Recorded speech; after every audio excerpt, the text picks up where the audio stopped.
Well, here we are at number 1. I wonder what it could be. Here's a hint. To introduce it, please welcome my new best friend, Bob Miller, because I'm a huge fan of hockey.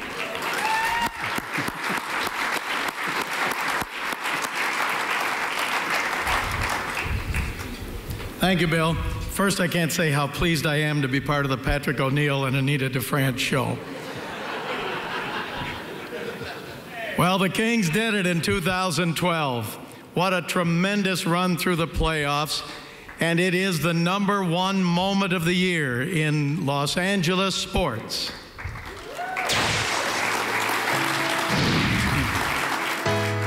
June 11, 2012 will remain etched in the minds of LA sports fans forever. That was when Los Angeles truly became the kings of hockey, entering the playoffs as the #8 seed in the Western Conference. The Kings went on an incredible 16-4 playoff run when they defeated the New Jersey Devils in Game 6 of the finals at home inside Staples Center. The Kings, finally, after 45 years, were able to hoist the Stanley Cup.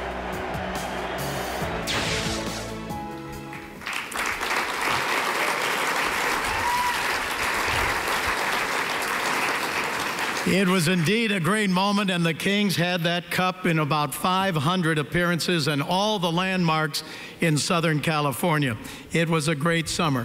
Here to accept is one of the greatest Kings of them all, the all-time leading scorer among left-wingers in the history of the National Hockey League, Hockey Hall of Famer, and Kings President of Business Operations, Luc Robitaille.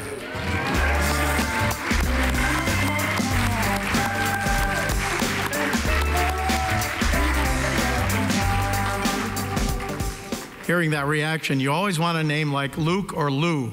Then when everybody goes, Luke, you don't know if they're booing or cheering you, but that's the beauty of sports. Luke, the Kings made it to the playoffs only as the #8 seed, the first ever #8 seed to ever win the Stanley Cup. Going into the playoffs, and I know you're a King for life, what realistic expectations did you have that the Kings would go on and win the Cup? Well, we had great expectation the summer before. When we made a few trades, we acquired Mike Richards, and we felt like our young guys were getting older and they were ready. Unfortunately for us, they weren't playing the way we were expecting them to play. And then by the time we got near the trade deadline, we acquired Jeff Carter, and Dustin Brown started scoring a bunch of goals. And our team coming into the playoffs was playing really well. So we really felt, we didn't know if we were going to win the Cup, but we felt we were going to be a threat in the playoffs, and coming in and knocking off Vancouver in the first round. And right away we were like, oh man, we got a shot at this. And you took advantage of it too. Now, you played for the Kings in 1993 when they went to the Stanley Cup final against the Montreal Canadiens. And some may not remember that you won a Stanley Cup with the Detroit Red Wings. What was the difference for you winning the Cup as a player or as a part of management? Well, first of all, it's LA.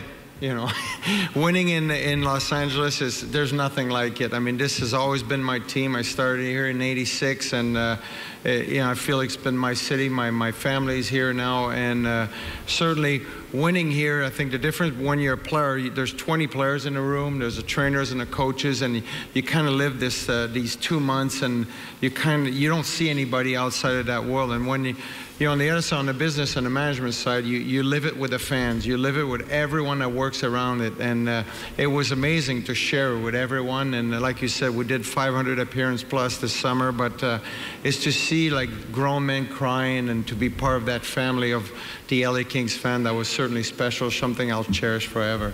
It's the greatest part about that trophy. It is shared with the fans. The only professional trophy I know of where fans get a chance to interact with the trophy. Now, this year, the Kings got off to an unusually slow start. It's a short season. What do you think from now on? The team's coming on. They recently won 5 in a row.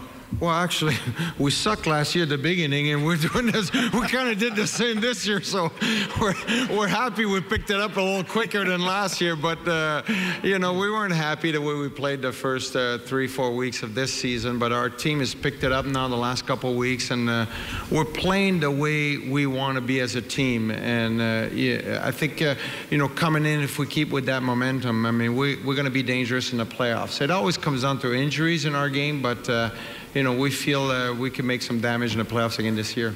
So you're telling me there's a chance? Oh, right? yeah, more than 1 in a million, Bob. Congratulations, Luke. Right, it was a thanks. great year. Thank you. Congratulations.